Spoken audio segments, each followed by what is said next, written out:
প্রিয় দর্শক, আজ আমরা আপনাদের নিয়ে যাব ডেড সি দেখাতে, যা জর্ডানের রাজধানী আম্মান শহর থেকে প্রায় 100 কিলোমিটার দূরে অবস্থিত। কমে লুত আলাইহিসসালামের বর্ণিত ধ্বংসস্থলটি বর্তমানে বাহরে মাইয়েত লুত সাগর নামে খ্যাত রয়েছে, যা ফিলিস্তিন ও জর্ডান নদীর মধ্যবর্তী অঞ্চলে বিশাল অঞ্চল জুড়ে নদীর রূপ ধারণ করে আছে, যেটি সমুদ্র পৃষ্ঠ থেকে বেশ নিচু। এর পানিতে তৈল জাতীয় পদার্থ বেশি, এতে কোনো মাছ, ব্যাঙ এমনকি কোনো জলজ প্রাণী বেঁচে থাকতে পারে না। এই কারণেই একে মৃত সাগর বা মরুসাগর বলা হয়েছে। সাদুম উপসাগর বেস্ট্রুকে এলাকায় এক প্রকার অপরিচিত বৃক্ষ এবং উদ্ভিদের বীজ পাওয়া যায়, সেগুলো মাটির স্তরে স্তরে সমাধিস্থ হয়ে আছে। সেখানে শ্যামল তাজা উদ্ভিদ পাওয়া যায়, যার ফল কাটলে তার মধ্যে পাওয়া যায় ধুলিবালি ও ছাই। এখানকার মাটিতে প্রচুর পরিমাণ গন্ধক পাওয়া যায়। নেট্রন ও পেট্রোল তো আছেই। এই গন্ধক উল্কা পতনের অকাট্য প্রমাণ। আজকাল সেখানে সরকারি প্রত্নতত্ত্ব বিভাগের পক্ষ হতে পর্যটকদের জন্য আশেপাশে কিছু হোটেল, রেস্তোরাঁ গড়ে তোলা হয়েছে। কিন্তু এই ঘটনা থেকে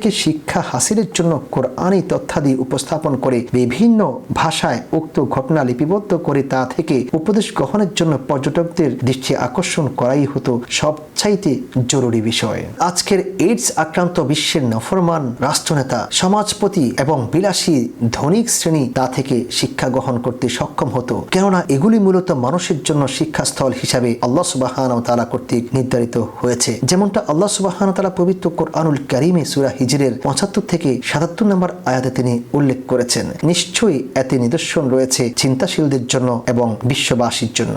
একই ঘটনা বর্ণনা শেষে অন্যত্র আল্লাহ সুবহানাহু ওয়া তাআলা পবিত্র কোরআনুল কারীমের মধ্যে বলেছেন, জ্ঞানী সম্প্রদায়ের জন্য আমরা অত্র ঘটনার মধ্যে স্পষ্ট নিদর্শন রেখে দিয়েছি। মৃত সাগর পৃথিবীর সবচেয়ে অনন্য স্থানগুলোর একটি। এটি জর্ডান, ইসরায়েল, পশ্চিম তট এবং ফিলিস্তিনের মাঝে 1412 ফুট সমুদ্র পৃষ্ঠের নিচে অবস্থিত এবং এর তট পৃথিবীর সর্বনিম্ন স্থল পয়েন্ট হিসাবে পরিচিত।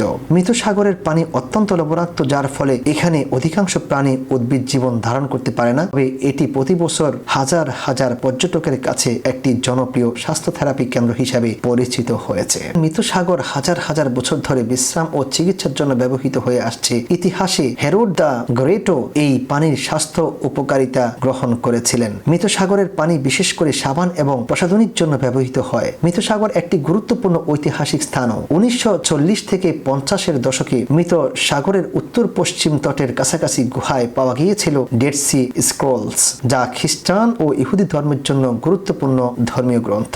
ইসলামী ঐতিহ্য অনুসারে মৃত সাগর হলো প্রাচীন শহর সাদুমের স্থান, যা নবী লূত আলাইহিসসালামের এলাকা ছিল। কোরআনুল কারীমের মধ্যে এর ঘটনা এসেছে আল্লাহর নির্দেশ অগ্রাহ্য করার কথায় বর্ণিত হয়েছে। সাদুমবাসীরা ছিল অশ্লীল কার্যকলাপে জড়িত। কোরআনে বলা হয়েছে আল্লাহ সুবহানাহু ওয়া তাআলা তাদেরকে কঠিন শাস্তি দিয়েছিলেন এবং শহরগুলো উল্টে দিয়ে শহরগুলোর উপর গরম তুষার পাথর বর্ষণ করেছিলেন। আজ মৃত সাগর এই শাস্তির স্মারক হিসাবে রয়েছে। রাসূলুল্লাহ সাল্লাল্লাহু আলাইহি ওয়াসাল্লাম আমাদেরকে এবং তার উম্মতদেরকে এই স্থানে যাওয়ার ব্যাপারে সতর্ক করেছিলেন। শুধু এটি নয়, সমস্ত গজবের জায়গার মধ্যে যেতেই রাসূল সাল্লাল্লাহু আলাইহি ওয়াসাল্লাম সতর্ক করেছেন এবং তিনি বলেছেন, যখন তোমরা এই জায়গাগুলোর পাশ দিয়ে যাবে তখন তোমরা তাড়াতাড়ি করে অতিক্রম করবে। তিনি বলেছিলেন, তোমরা তাদের স্থানগুলোতে যেও না যারা নিজেদের প্রতি অবিচার করেছিল, যতক্ষণ না তুমি কাঁদছ, নতুবা তোমরা তাদের শাস্তি ভোগ করতে পারো। কোরআনে উল্লেখ রয়েছে এই শাস্তির স্থান একটি চিহ্ন হিসেবে রাখা হয়েছে, যাতে মানুষ শিক্ষা গ্রহণ করতে পারে। যারা স্থান পরিদর্শন করেন তাদের জন্য